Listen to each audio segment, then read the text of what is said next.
School বা প্রতিষ্ঠানের সামনে কোরবানি না করার জন্য, খেলার মাঠ বা স্কুল প্রতিষ্ঠানের সামনে যাতে এটাও দুর্গন্ধ না ছড়ায়। চামড়ার একসঙ্গে যে মূল্য ছিল সেটা কমতে কমতে এখন এমন এক পর্যায়ে আসছে নানা কারণে, সেই চামড়া অনেক সময় দেখা যায় যে চামড়া লোকজন ফেলে দিচ্ছে।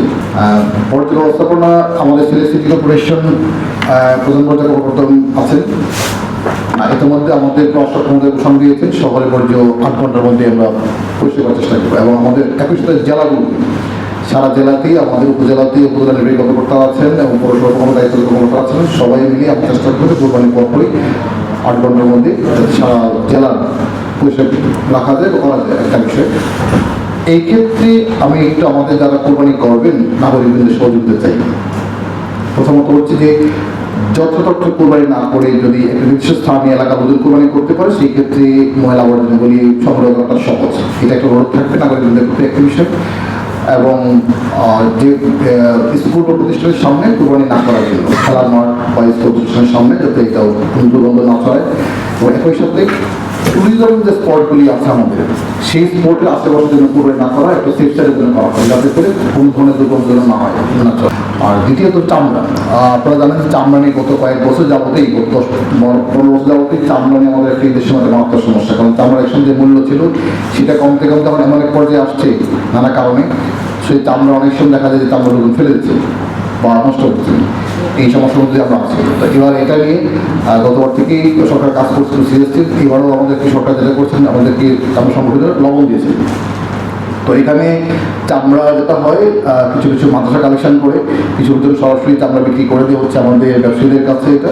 তো চামড়া যারা সংরক্ষণ করবেন, যে সমস্ত মাদ্রাসা বা প্রতিষ্ঠান বা ব্যক্তি পর্যায়ে যদি কেউ চামড়া সংরক্ষণ করে যে না ঠিক আছে 10-15 মিলে একটা সংরক্ষণ করবেন, সেই ক্ষেত্রে কিন্তু আমরা লবণ দেবো, এটা একটা বিষয়।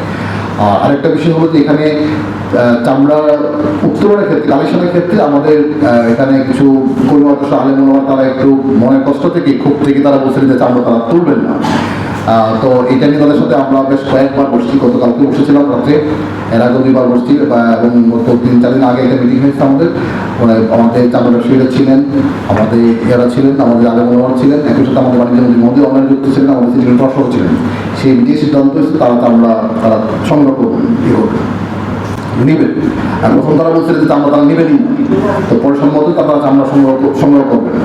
এবং ইতিমধ্যে যেটা হয়েছে সেটা হচ্ছে যে তাদের কিছু অনাগ্রহের কারণটা তারা আমাদেরকে বলেছে, যে খুব কষ্টের কথা বলেছে যে গত বছর যারা চামড়া উত্তোলন করেছিলেন বা লবণ দিয়েছিলেন তাদের বিক্রি করেছেন, অনেকে মূল্য পায়নি, টাকা এখন পায় না, ঢাকার পার্টির কাছে বাকি রয়ে গেছে। তারপর হচ্ছে কোথায় কোথায় বাকি আছে আমাদের তালিকাটা দিলে আমি চেষ্টা করি টাকাটা আদায় করে দেওয়ার জন্য একটা বিষয়। আর দ্বিতীয়ত হচ্ছে চামড়া যেহেতু আপনার হচ্ছে যে এই তোলার সময় অনেক মাদ্রাসা ছাত্রদেরকে কিছু রাখতে হয়, বলা হয় কি যে তাদের একটা খরচ হয় কালেকশন করা এবং টুকটা গাড়ি ভাড়া থেকে শুরু করে অনেক খরচ। তো আমরা সেটা বলছি যে সেটা আমরা আমাদের পক্ষ থেকে বহন করার জন্য ব্যবস্থা আমরা করবো, ব্যবস্থা করতে এটা বিষয়ে। তো এটার মধ্যে যেটা হয়েছে কিছু কিছু মাদ্রাসা হয়তো কিছু স্টুডেন্ট চলে গিয়েছে হয়তো, কিন্তু তারা হয়তো বাইরে লেবার যেটা সংগ্রহ করবে, এবং চামড়া সবাই তারা বেশিরভাগ মাদ্রাসাই যারা নিয়মিতভাবে চামড়া সংগ্রহ করেন বা করেন রাখেন নেন তারা এটা তুলবেন। এটা গতকালকেও কথা হয়েছে, এখানে কোনো মানুষের আলেমরা আছে তাদের সাথে আমাদের কথা হয়েছে, তারা এটা সংগ্রহ করবেন।